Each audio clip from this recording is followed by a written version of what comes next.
Hello मित्रों, हर हर महादेव। आज हम आपको अपनी केदारनाथ यात्रा दिखाते हैं। और जब हम पहले दिन पहुंचे शाम को, तो रात को हम यहाँ पहुंचे हुए हैं। आपको यहाँ पर ये दिखाई दे रहा होगा, टेंट लगे हैं। ये टेंट हाउस जैसे बने हैं, छोटे छोटे। इसमें रात को भक्तगण रुकते हैं। वैसे तो उत्तराखंड वासियों को पता ही होगा केदारनाथ कहाँ स्थित है, फिर भी मैं आपकी जानकारी के लिए बताती हूँ। केदारनाथ उत्तराखंड के रुद्रप्रयाग जिले में स्थित है। यह उत्तराखंड के 4 धामों में से एक तीर्थ स्थल है, जो भगवान शिव के 12 ज्योतिर्लिंगों में से एक है और 4 धाम यात्रा का एक महत्वपूर्ण हिस्सा है। यह जो भगवान शिव का धाम है, यह मंदाकिनी नदी के किनारे स्थित है, जिसका निर्माण आदि शंकराचार्य ने करवाया था।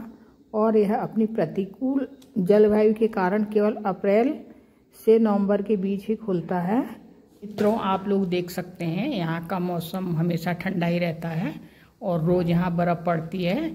हम जिस समय पहुँचे थे उसके बाद बहुत ज़्यादा बारिश हुई और शाम को यहाँ बर्फ़ भी पड़ी थी। इतना ज़्यादा ठंडा हो रहा था, हम लोग वहाँ जाकर कांपने लग गए थे। गर्म कपड़े तो हम सब ले गए थे। ये देखिए, जून का महीना है और हमने कितने गर्म कपड़े पहने हैं। यहाँ का जो मौसम होता हमेशा ही ठंडा रहता है। इसके कारण यह मंदिर अप्रैल या मई, जब अक्षय तृतीया पड़ती है, उस दिन खुलता है।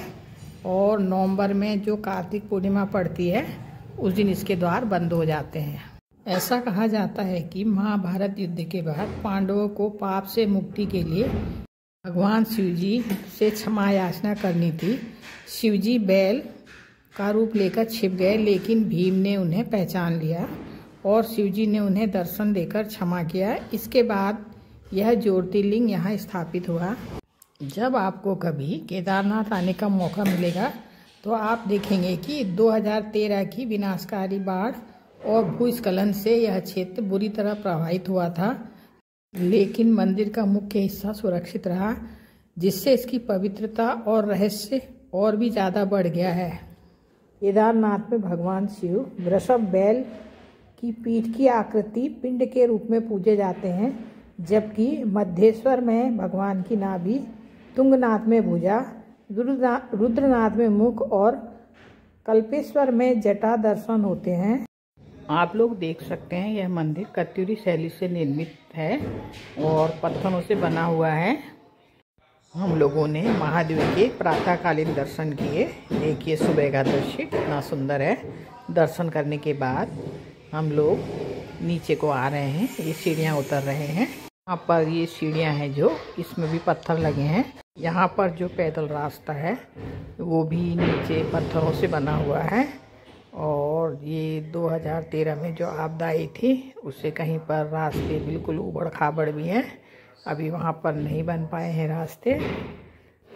फिर भी ये धाम अपनी कठिन पैदल यात्रा व प्राकृतिक सुंदरता के लिए जाना जाता है। इतनी बड़ी आपदा आने के बाद भी यहाँ की सुंदरता में कोई कमी नहीं आई है। हम लोग केदारनाथ के बाजार पहुँच गए हैं, जहाँ पर मुख्य रूप से यात्रा संबंधी वस्तुएं, ऊनी कपड़े, पूजा सामग्री, स्थानीय व्यंजन और स्मृति चिन्हों के लिए प्रसिद्ध है।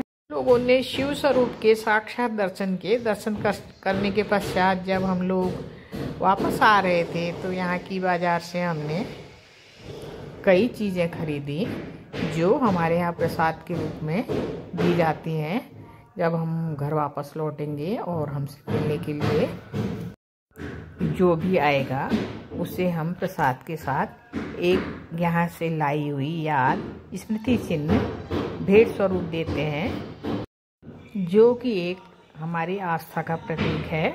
अब हम लोग सोनप्रयाग की ओर लौट गए हैं।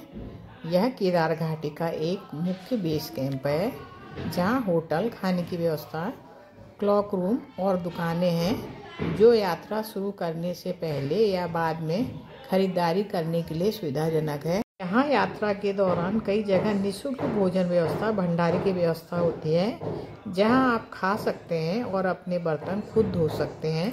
और हमें यात्रा के दौरान भी वहाँ की सफाई का ध्यान रखना चाहिए। हर हर महादेव। मिलते हैं अगले ब्लॉग में।